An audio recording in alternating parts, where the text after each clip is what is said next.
Tá, mas você já parou pra refletir, tá ligado? Que, tipo assim, quando tu era criança, tipo, o futuro parecia ser uma coisa maravilhosa, tá ligado? Tipo, tudo incrível. Tipo, quando qualquer adulto perguntava, o que você quer ser quando crescer, Joãozinho?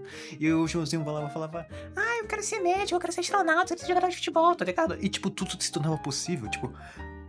Porque, tipo, qualquer resposta pra aquela criança era realmente possível. A criança não... ok, foda-se, é isso mesmo que eu quero. E, tipo, em algum momento, a pergunta continua e é exatamente a mesma coisa. Só que agora ela pesa mais, por quê? Porque, tipo, quando faz, sei lá, tá lá, tem 17, 18, 19 anos, tipo assim, caralho, uma pessoa te faz a pergunta e pergunta, o que tu vai fazer da tua vida? E tua resposta é simplesmente, não sei. É um bagulho complicado, porque, curiosamente, quanto mais a gente cresce, menos respostas a gente tem. Mas isso é talvez porque, pela primeira vez, a gente não tem um caminho esperando por nós. Por quê? Porque quando você está na escola, eu termino o meu 9º ano. O que eu posso fazer depois? Vou começar o primeiro ano do ensino médio. Essas coisas tudo, tá ligado? Então, tipo, era um caminho que eu tava te esperando. Era uma coisa que ia acontecer, tá ligado? Em algum momento você ia ter, tipo, filosofia e depois teria aula de química, tá ligado? Então, existem centenas de respostas. E, tipo, escolher um significa, tipo, abandonar todos os outros. E isso é complicado, porque talvez o medo do futuro, ele nunca tenha sido, tipo, um medo do que vai ser amanhã. É o medo, tipo, de tu abandonar todas as outras coisas, tá ligado? Ou melhor, talvez o medo seja... Talvez seja o medo da responsabilidade que o amanhã exige. E eu lembro que, há quase 200 anos, a porra de um filósofo dinamarquês, ele chamou isso de a vertigem da liberdade. E o que é essa merda, Ariel Félix? Eu vou te responder agora, amigo. Tá, mas primeiro a gente tem que entender uma coisa muito interessante, tá ligado? Que é, a liberdade pode gerar ansiedade. E tipo assim, tu a primeira vez tu pode pensar, caraca, isso não faz o puto de um sentido, tá ligado? Como assim a porra da liberdade gera a porra da ansiedade?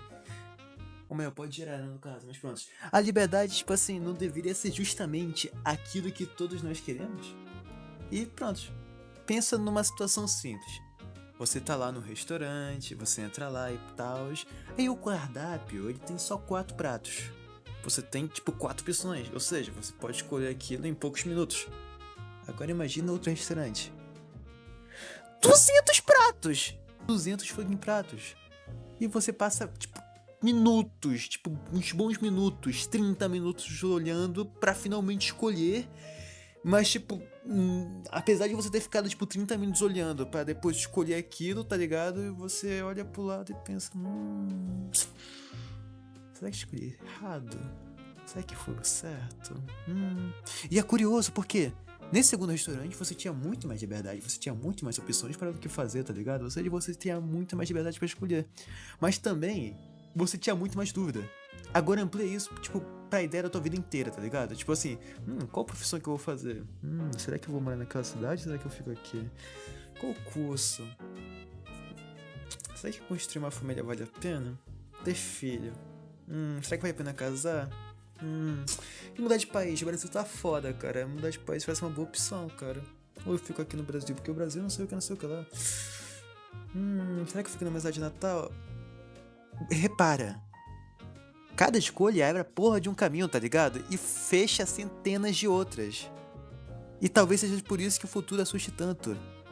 Não porque sabemos o que vai acontecer, mas porque existe possibilidade demais, cara. E escolher pode às vezes ser tipo a exclusão de uma outra oportunidade incrível. Ok, a gente já sabe que podemos ter ansiedade por conta da nossa liberdade, porém o que a gente vai fazer com isso? Tipo, será que a solução é fugir dessa liberdade? Ou talvez seja melhor a gente simplesmente terceirizar isso tudo, deixando que outras pessoas decidam por nós? Tipo, os nossos pais, a religião, o algoritmo, a IA, a sociedade, qualquer coisa que nos diga exatamente o que fazer. Porque convenhamos, escolher cansa, pensar cansa, ser responsável pela própria vida cansa. E talvez seja justamente por isso que tanta gente passa anos esperando alguém aparecer com a resposta certa, tipo um Messias. Mas aí foi que o Sartre entrou na nossa conversa. E de certa maneira, piorou tudo. Segundo Sartre, fugir da liberdade simplesmente não é uma opção. Ele dizia que o homem está condenado a ser livre. É uma frase bastante esquisita, mas ele faz muito sentido quando pensamos um pouco. Imagine que você precisa decidir qual curso seguir. Você pensa, pesquisa, fica em dúvida, então você diz: acho que vou esperar mais um ano antes de decidir. É. Parece que tu evitou uma escolha. Mas tu evitou mesmo? Não! Você acabou de escolher esperar. Agora imagina alguém que se encontra em um relacionamento feliz, cujo nada tá dando certo, um relacionamento tóxico. E uma pessoa vai lá e pensa: não vou terminar por enquanto, vou dar mais uma chance. E nesse fica nesse nível de mais chance. Isso foi uma decisão. Mais uma vez, parece que, tipo, nenhuma decisão foi tomada. Ou a decisão de dar uma chance nesse exemplo, que eu acabei de fuder. Mas, pronto, foda-se. Mas percebe que foi uma decisão da tua escolha, da tua liberdade. Você decidiu livremente por fazer isso. Você escolheu ficar. E talvez seja essa parte mais confortável da filosofia do Sartre. Porque não existe momentos em que deixamos de escolher. Até a omissão é uma escolha, até o silêncio é uma escolha, até deixar que a vida decida por nós já é uma decisão. É como se estivéssemos dentro de um rio. Podemos nadar contra a corrente, podemos seguir com ela, podemos até parar de nadar, mas nunca deixamos de estar sendo levados. A existência continua, o tempo continua. E enquanto o futuro fica mais próximo, nossas escolhas, ou a falta delas, continuam moldando o que nos tornamos. Talvez seja por isso que o medo do futuro seja tão difícil de abandonar, porque ele nos lembra, a todo instante, de escolhas que preferimos evitar. E que ninguém pode viver a nossa vida por nós. Infelizmente, né, caralho? Porra, não aguento mais. Mas então, pensamos. Se o Kierkegaard tá certo, se dinamarquês do caralho, e o Sartre também, se francês da porra, o que nos resta? Passar a vida inteira ansioso? Passar a vida inteira adiando uma decisão? Passar a vida inteira, tipo, tendo a angústia de existir? Ou melhor, a angústia do futuro? Talvez não. E é aqui que o Albert Camus entra. Curiosamente, enquanto muitos filósofos perguntavam qual era o sentido da vida, Camus fazia uma pergunta diferente. E se a vida simplesmente não nos devesse uma resposta? Tipo, a liberdade é angustiante, mas foda-se daí. Parece uma ideia desesperadora, mas talvez seja justamente o contrário. Grande parte do nosso medo do futuro nasce porque esperamos demais dele. Esperamos que um dia exista a profissão perfeita para a gente, esperamos que um dia conseguimos o relacionamento perfeito, esperamos sempre um momento perfeito para fazer alguma coisa, esperamos acordar um dia completamente seguro de que devemos seguir.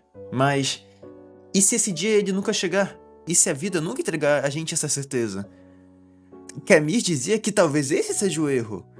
Tipo, passar tanto tempo esperando que o futuro nos diga como viver, que a gente esquece de viver enquanto ele não chega. É por isso que ele conta a história do mito de Sísifo. Um homem condenado a empurrar uma enorme pedra montanha acima, e sempre que chega ao topo, a pedra vai lá e cai de volta. E ele precisa começar tudo de novo. E ele vai ficar nesse ciclo eternamente. Por quê? Porque toda vez que chegar no topo, a pedra vai cair. E tipo, à primeira vista, isso parece uma punição terrível. Mas Camille termina essa história com uma frase que ficou bastante famosa. É preciso imaginar Sísifo feliz. Mas por quê? Porque Sísifo finalmente entende algo que nós demoramos muito para aceitar. A felicidade nunca esteve no topo da montanha. Ela nunca teve um futuro onde finalmente faria sentido. Ela estava no próprio ato de continuar subindo. E talvez nós façamos a mesma coisa. Passamos anos dizendo: quando eu terminar a faculdade, quando eu conseguir aquele emprego, quando eu ganhar mais dinheiro, quando eu encontrar a pessoa certa, aí sim eu vou viver. Aí sim eu vou ser feliz. Aí sim eu posso ficar em paz.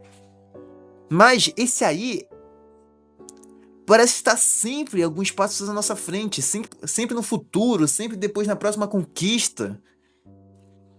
E o caminho nos convida a fazer exatamente o contrário. Talvez a vida não comece quando todas as dúvidas desaparecem. Talvez ela comece quando aceitamos que elas nunca desaparecerão completamente. E mesmo assim, continuamos escolhendo, continuamos amando, continuamos criando, continuamos vivendo. E talvez o medo do futuro nunca desapareça. O Kierkegaard nos mostrou que ele faz parte da liberdade. O Sartre nos lembrou que não podemos escapar da responsabilidade de escolher. E o Camus nos convida à última mudança de perspectiva. Talvez o futuro nunca tenha sido uma promessa. Talvez ele sempre tenha sido apenas uma possibilidade. E apesar de toda incerteza, talvez seja justamente isso que torna a vida digna de ser vivida. Eu sou Ariel Félix. E vai Corinthians, tamo junto.